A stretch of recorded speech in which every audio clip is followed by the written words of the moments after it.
हर हर महादेव आप सभी को। आज हम भगवान विष्णु के परम भक्त मुनि उत्तंक की कथा को सुनेंगे और जानेंगे कैसे उन्होंने अपनी भक्ति के प्रभाव से एक डाकू के हृदय को भी परिवर्तित कर दिया। आइए आरंभ करते हैं आज की कथा को। सोवीर नगर में एक सुंदर बगीचे में भगवान विष्णु का एक बड़ा ही भव्य मंदिर था। उस बगीचे में महात्मा उत्तंक जी रहते थे। उत्तंक जी परम शांत, निष्प्रह, दयालु, ज्ञानी तथा भगवान की सेवा में लगे रहने वाले थे। वे चित्त को सब ओर से हटाकर भगवान में ही लगाए रहते थे।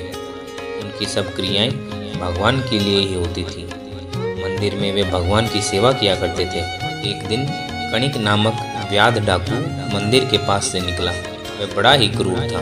उसका काम दूसरों की निंदा करना, दूसरों का धन छीन लेना और प्राणियों को मारना था। वह देवता, ब्राह्मण, गुरु किसी को भी नहीं मानता था। मंदिर के शिखर पर विशाल स्वर्ण कलश देखकर उस डाकू ने सोचा कि मंदिर के भीतर तो बहुत सारा धन होगा। रात के समय वह मंदिर को लूटने के लिए चुपके से घुस पड़ा। उस समय महात्मा उत्तंक मंदिर में बैठे भगवान का ध्यान कर रहे थे।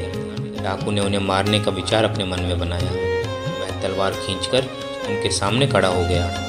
जब इससे उत्तंक जी का ध्यान न टूटा तब उसने उन मुनि को धक्का देकर पटक दिया और उनकी छाती पर पैर रखकर एक हाथ से उनके केश पकड़कर उनका सिर काटने के लिए उद्यत हो गया। उत्तंक जी ने नेत्र खोले और डाकू की आंखों में देखा। वे न तो डरे और न रुष्ट हुए। उनके नेत्रों में ऐसा तेज एवं इस प्रकार स्नेह उमड़ रहा था कि डाकू कणिक पर जैसे जादू हो गया। उसके हाथ से तलवार छूट कर गिर पड़ी। वह दूर खड़ा होकर महात्मा को एकटक आश्चर्य से देखने लगा। बड़े ही शीतल शब्दों में उत्तंक जी ने डाकू से कहा, भाई तुम मुझ निरपराध का वध क्यों करना चाहते थे? मैंने तुम्हारा क्या बिगाड़ा है? संसार में जो अपराध करता है उसी को दंड दिया जाता है। सौम्य, मैंने तुम्हारा कोई अपराध किया हो ऐसा तो मुझे स्मरण नहीं आता। सज्जन लोग तो पापी को भी नहीं मारते, वे उसके पाप का ही विनाश करते हैं। विरोधी मूर्ख भी हो तो भी उसमें कोई गुण हो तो शांत चित्त साधुजन उसके गुण की प्रशंसा करते हैं। पुरुषोत्तम भगवान की उसी पर कृपा होती है जो अनेक प्रकार से सताए जाने पर भी सताने वाले को क्षमा ही कर देता है, उसका कल्याण ही करना चाहता है। चंदन का वृक्ष काटने पर भी अपने काटने वाले कुल्हाड़े को सुगंधित ही करता है।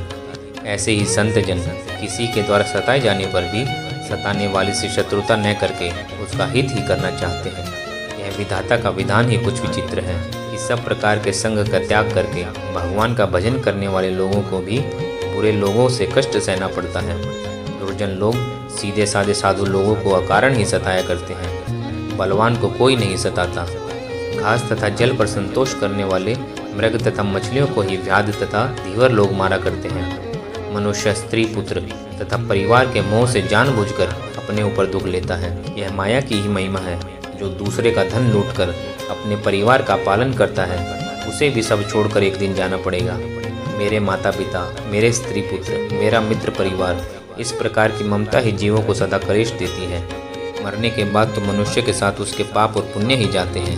पाप से धन एकत्र करके जो परिवार का पालन करता है, मरने पर पाप का फल उन्हें अकेले ही भोगना पड़ता है। उस समय परिवार के लोग उनकी थोड़ी भी सहायता नहीं करते।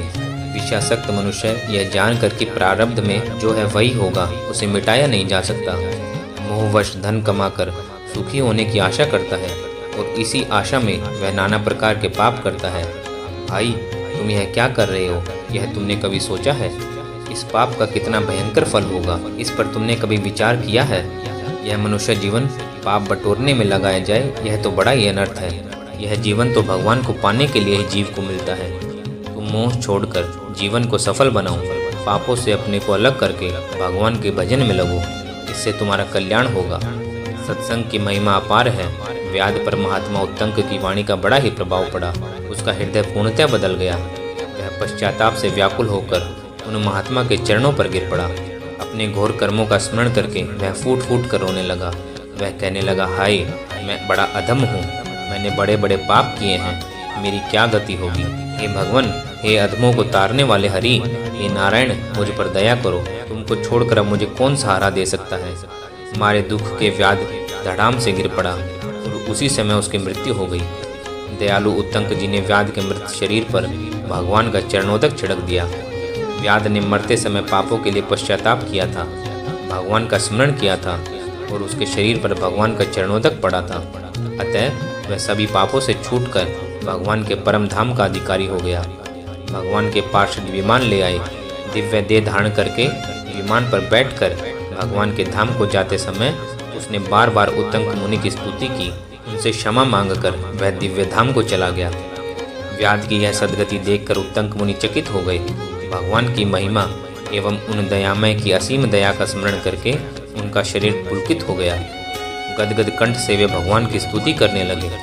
उन विद्वान महात्मा ने वेद तत्वों से भक्तिपूर्ण हृदय से भगवान की स्तुति बहुत देर तक की। उनके स्तवन से प्रभु प्रसन्न हो गए। वे दयामय अपने परम भक्त उत्तंक के सामने प्रकट हो गए। उत्तंक मुनि ने शोभा सिंधु प्रभु के दर्शन किए। भगवान के तेजों में अद्भुत लावण्य धाम स्वरूप को देखकर मुनि के नेत्रों से आंसुओं की धारा छलक पड़ी। उनकी वाणी बंद हो गई। मुरारी, रक्षा करो, रक्षा करो, इतना ही वे कह सके और भगवान के चरणों पर गिर पड़े।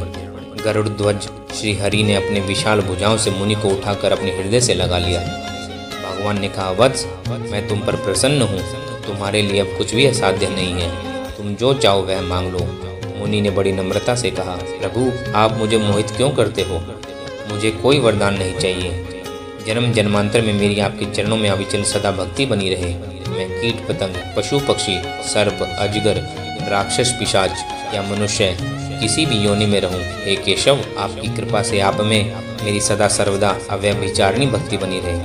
भगवान बहुत ही प्रसन्न हुए। अपना दिव्य शंख मुनि के शरीर से स्पर्श करके भगवान ने मुनि को भक्ति के वरदान के साथ परम दुर्लभ ज्ञान भी प्रदान किया। मुनि की पूजा स्वीकार करके भगवान अंतर्हित हो गए। भक्त श्रेष्ठ उत्तंक मुनि शेष जीवन भगवान की सेवा में व्यतीत करते रहे और अंत में भगवत धाम को पधार गए। हर हर महादेव। दोस्तों, यह थी उत्तंक मुनि की कथा। अगली कथा में हम एक नए भक्त की कथा के साथ मिलेंगे। हर हर महादेव दोस्तों।